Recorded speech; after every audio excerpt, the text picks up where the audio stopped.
Hello, and welcome to this third and last section of this week's presentation for Politics and Societies of Southeast Europe on popular culture. The last two sections were a bit longish. This one is going to be shorter, but what I want to offer you in here are some frames for understanding some of the things that we have already talked about, some of the ways in which culture and popular culture constitute a contested terrain, a place where other conflicts and disagreements and disputes in the society are played out, and to try to offer some ways of understanding what this means and why it might be important. So I have got in this section of the presentation only one slide for you, and here it is. Okay, so how do we understand the fact that culture very often functions as a site of conflict in these societies in the region, and I mean very often in other societies as well? Look, one of the dimensions, and this is the point of the longish ethnographic film that I have given you to watch. Whose song is this? About different people claiming possession over a particular song that's popular throughout the region and taking it as representing the values and traditions that are typical of their group. This can in many ways represent a couple of things. One of them is an idea associated with Sigmund Freud, the person who is best known as the founder of psychoanalysis, what he calls the narcissism of small differences.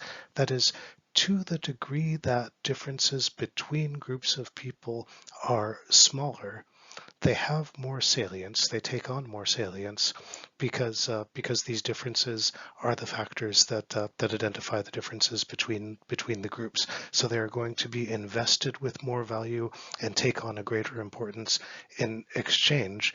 And then the differences become something that is cultivated, something that is honored, something that is prized, and you see the kind of belief, like in the film, where somebody says, well, this could only be an Albanian song, there's no way it could be a Serbian song, or this could only be a Serbian song, there's no way it could be a Bosnian song, and so on and so on.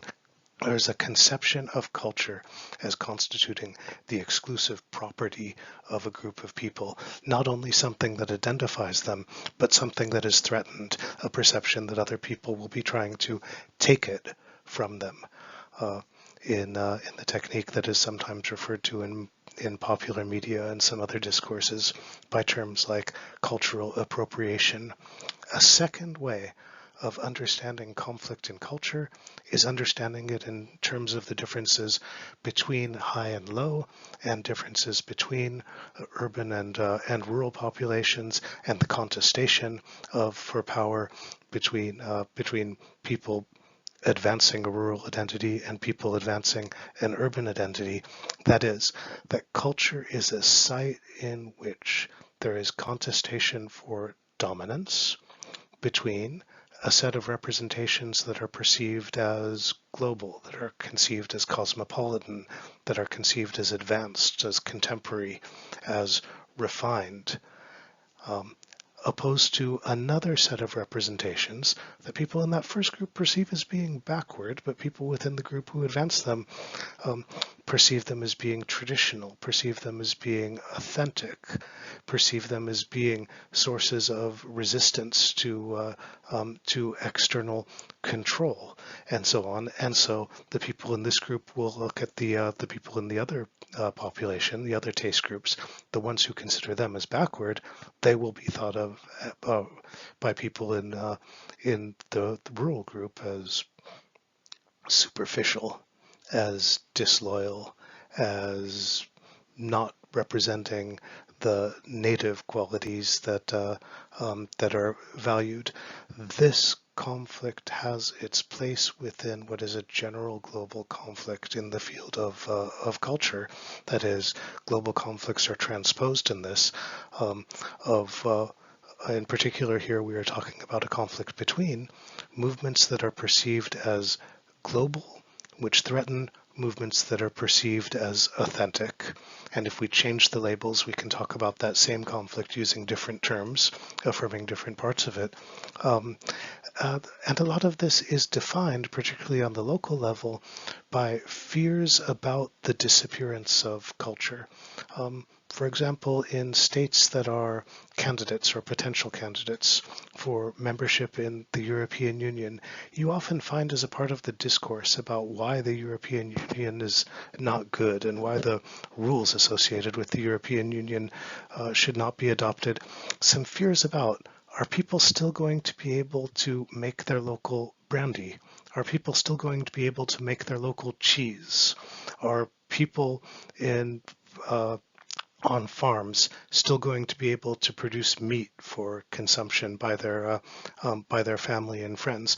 Generally speaking, there is nothing in the rules that prevents any of these things from being produced, but what you're seeing is a symbolic representation of conflicts between the global and the local. What's important to keep in mind anytime you see this sort of conflict represented is that there's really nothing that is purely global or is purely local. These are meanings that are attributed to different cultural phenomena contemporaneously, and they can change. And I think the other big frame for understanding conflict and disputes in the field of culture is to understand that culture is a field where conflicts in other parts of the social space are performed. So that when you see a high level of intolerance or mutual rejection going on between people who prefer one style of music over another one, this seems meaningless, right? Because what is music? It's a combination of notes and sounds and rhythms and some voices. The number of combinations that can be made with it is potentially infinite. The ways in which to appreciate it also potentially infinite. But when people express their strong preference for or strong rejection of a particular music style, they're not talking about the music. They're talking about the audience for that music. Um, so people say that they hate or cannot stand or cannot tolerate folk music. What they mean is that they hate or cannot tolerate or cannot stand or are threatened by or are in competition with the folk audience and the things that they represent for reasons that are very often closely related to class or closely related to politics. So these are frames for understanding disagreement and dispute in the field of culture and in the field of popular culture. And I'm going to finish the video presentation and lecture with this and this point. We have, I think, a lot of questions that we can discuss in our live session when we have our live session, and that will be the end of the lectures for this week, and also the end of the video presentations for this class for this term. We have come to the end of the term, and I swear to you that I did not do any kind of special engineering to get my dog Stanislav to come over right at the end of the last lecture. It just kind of happened that way. But with this, then, let me say, I hope that there's something that everybody has learned, whether they continue to carry an interest in Southeast Europe or not in the rest of their lives, and that is the ability to look at factual developments from a number of different perspectives, historically, politically, socially, economically, and to bring out the meaning of them. And I think also I hope that everybody has gained through our exercises, through the other work, the ability to ask, and at least in part to answer, theoretical questions related to facts, some of them very local facts, and maybe associate facts that are local with some phenomena, with some ideas that are global or that have significance beyond the local. But with that, thank you, everybody, for your time and patience over this semester. I hope that I will have a chance to see you and hear from you again in the coming years. So goodbye, everybody, and thank you.